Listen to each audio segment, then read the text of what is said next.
क्या आईएसएल में relegation and promotion start होगा या फिर नहीं, हम जानेंगे इस वीडियो में। हेलो गाइस, मैं हूं आपका होस्ट ऋषभ एके फुटबॉल गीक। और कुछ दिनों के गैप के बाद यहाँ पर ये वीडियो डल रहा है तो उसके लिए माफी चाहूंगा। बट आप देख सकते हैं पीछे ग्रीन स्क्रीन नहीं है, आज नॉर्मल बैकग्राउंड है क्योंकि मैं अपने खुद के घर पर आया हूँ अपने मम्मी पापा से मिलने। तो इसीलिए थोड़ा गैप के बाद आया बिकॉज थोड़ा बिजी था बट यहाँ पर आ गए हैं। तो शुरुआत करेंगे इस वीडियो की। बट शुरुआत करने से पहले अगर आपने अभी तक सब्सक्राइब नहीं करा है फुटबॉल गीक को तो कर लीजिए because this is your stadium for Indian football और आपको यहाँ पर बेस्ट इंडियन फुटबॉल कंटेंट मिलेगा, वो मेरी जिम्मेदारी है।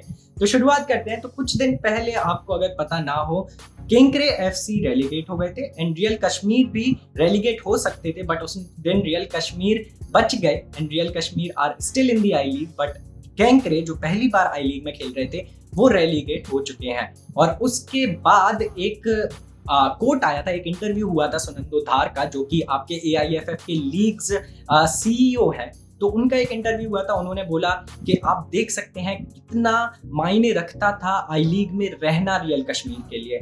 एट दी एंड जब वो मैच खत्म हुआ, केंकरे हारी और रियल कश्मीर वहां पर बच गई। रियल कश्मीर ने सेलिब्रेट इस तरीके से किया था जैसे उन्होंने आई लीग का कप जीत लिया हो, because it means a lot. Relegate होना मतलब आपकी जितनी भी मेहनत है वो पानी में चली गई, आप फिर से आपको पूरा नीचे से स्टार्ट करना पड़ेगा। एंड रेलीगेशन प्रमोशन में एक एक चीज पता चलती है भाई, एक गोल, एक ड्रॉ, एक एक चीज, छोटी छोटी चीज बहुत ज्यादा डिफरेंस क्रिएट कर सकती है। And that's what makes football beautiful, that's what make players and everybody passionate about football. क्योंकि अगर उसमें कोई कंपटीशन ही अच्छे से नहीं रहेगा, जैसे अगर हम अपना आईएसएल देखें अभी, उसमें कोई कंपटीशन है नहीं, बस टॉप 4 और ट्रॉफी के लिए कंपटीशन है। बट रेलीगेशन प्रमोशन उसका भी कोई कंपटीशन है नहीं बिकॉज अभी तक हमने वो लाए नहीं है।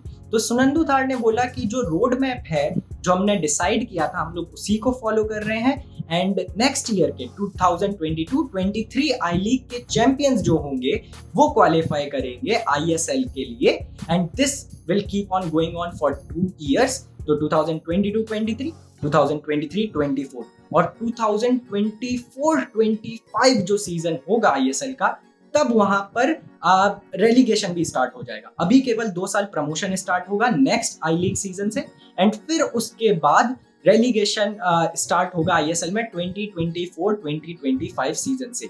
ये रोड मैप है हमारे इंडियन फुटबॉल का जिसको एआईएफएफ ने मंजूर किया है, आईएसएल के सारे क्लब्स ने मंजूर किया है, आई लीग के सारे क्लब्स ने मंजूर किया है और हमारे एफएसडीएल ने भी मंजूर किया है। ये था स्टेटमेंट सुनंदो धार का कि ऐसी सिचुएशन है, इतना सब कुछ एग्रीमेंट सब पार्टीज के थ्रू हो चुका है। प्रमोशन एंड रेलीगेशन एक बार स्टार्ट हो जाएगा तो चीजें और बेहतर होंगी एंड हमारे पास प्रॉपर फुटबॉलिंग सिस्टम होगा जो होना चाहिए फुटबॉल को कंट्री में आगे बढ़ाने के लिए, इंडियन फुटबॉल को ग्रो करने के लिए।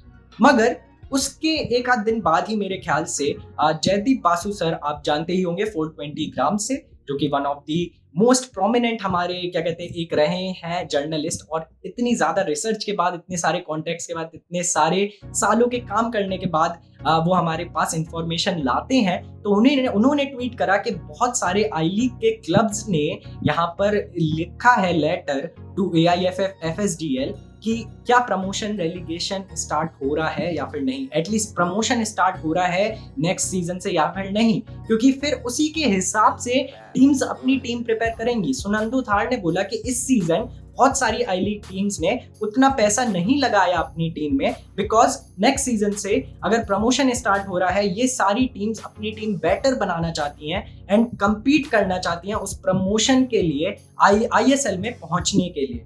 मगर यहाँ पर एक प्रॉब्लम है कि आईएसएल में जो अभी आपके 11 क्लब खेलते हैं उन सब ने पैसे देकर आईएसएल में जगह बनाई है।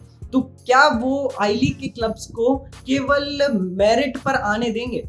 क्या वो पैसे नहीं मांगेंगे उन आई लीग क्लब से? That's the question that everybody is asking and यही आई लीग के क्लब्स ने भी लेटर लिखा कि आप बता दीजिए अगर स्टार्ट हो रहा है तो हम उतना पैसा डालेंगे अपना क्लब में, अगर नहीं हो रहा है तो हम क्यों अपना पैसा फालतू बर्बाद करेंगे जब आप कंपटीशन को कंपेटिटिव बना ही नहीं रहे हो। तो ये एक सिचुएशन है एंड बहुत लोग कह रहे हैं कि एफएसडीएल की तरफ से तो हाँ है, मगर आईएसएल क्लब्स शायद नहीं मानेंगे, क्योंकि उनको भी एक थ्रेटनिंग है ना भाई, कि मतलब वो अगर रेलीगेट हो गए, उन्होंने जो पैसा दिया है आईएसएल में खेलने के लिए, वो सब पैसा तो बर्बाद हो जाएगा, आप रेलीगेट भी हो सकते हैं। तो कुछ आईएसएल क्लब्स जो हैं वो इससे डर रहे हैं एंड शायद सारे ही डर रहे हैं। एंड ऑब्वियसली बात, अगर आप किसी चीज के लिए पैसा देते हो एंट्री करने के लिए, तो उसमें अगर रेलीगेशन प्रमोशन वाला सिस्टम स्टार्ट हो जाएगा तो उसमें तो आपका नुकसान है। तो आईएसएल क्लब्स का वो कहना है, बट अभी कोई कंफर्मेशन नहीं आई है वेदर प्रमोशन स्टार्ट होगा या फिर रेलीगेशन स्टार्ट होगा। रेलीगेशन तो बहुत दूर की बात है, पहले प्रमोशन एटलीस्ट स्टार्ट करें, बट उसमें भी अभी डाउट है, क्योंकि मंजूरी नहीं आ रही है सब तरीके से, सब तरफ से। एंड जयदीप पासु सर ने बोला कि उन्होंने जो जितने भी आई लीग क्लब्स ने लेटर लिखा है एआईएफएफ को, एफएसडीएल को, उसका कोई रिप्लाई नहीं आया है। कोई रिप्लाई क्यों नहीं आया है? जब आपने रोड मैप सेट किया है, आपने प्लान किया है कि ऐसे ही चलना है, आपका एआईएफएफ के लीग्स के सीईओ कह रहे हैं कि भाई ये रोड मैप है एंड हम इसको फॉलो करेंगे, then why are these I-League clubs not getting the answers from AIFF and FSDL कि क्यों ये relegation and promotion start होगा या फिर नहीं? तो भाई मतलब थोड़ा तो AIFF and FSDL को इसमें इन्वॉल्व होना पड़ेगा। एंड अगर हमको अपनी फुटबॉल आगे बढ़ानी है, we need to get relegation promotion. जब तक कंपेटिटिव होगा ही नहीं आईएसएल, जब तक क्लब्स में डर वो नहीं बैठेगा कि अगर हम अच्छा परफॉर्म नहीं करेंगे, अगर हम लास्ट पे परफॉर्म करके फिनिश करेंगे तो हम रेलीगेट हो सकते हैं, हम आई लीग में पहुंच जाएंगे, एक लेवल नीचे, उतनी स्पॉन्सरशिप नहीं मिलेगी, प्लेयर्स को हम उतने पैसे नहीं दे पाएंगे, हमारे टीम के जो बड़े बड़े प्लेयर्स हैं वो छोड़कर चले जाएंगे, हमको दोबारा मोस्टली टीम बनानी पड़ेगी।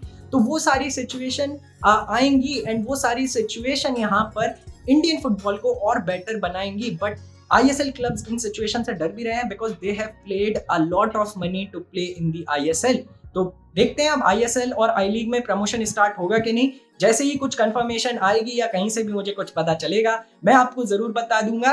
एंड ये था मेरा रिव्यू अभी की सिचुएशन के बारे में एंड मेरा ओपिनियन कि प्रमोशन एंड रेलीगेशन स्टार्ट करना कितना जरूरी है इंडियन फुटबॉल में, अगर इंडियन फुटबॉल को आपको आगे बढ़ाना है और इंडियन प्लेयर्स को एंड इंडियन फुटबॉल को थोड़ा कंपेटिटिव बनाना है।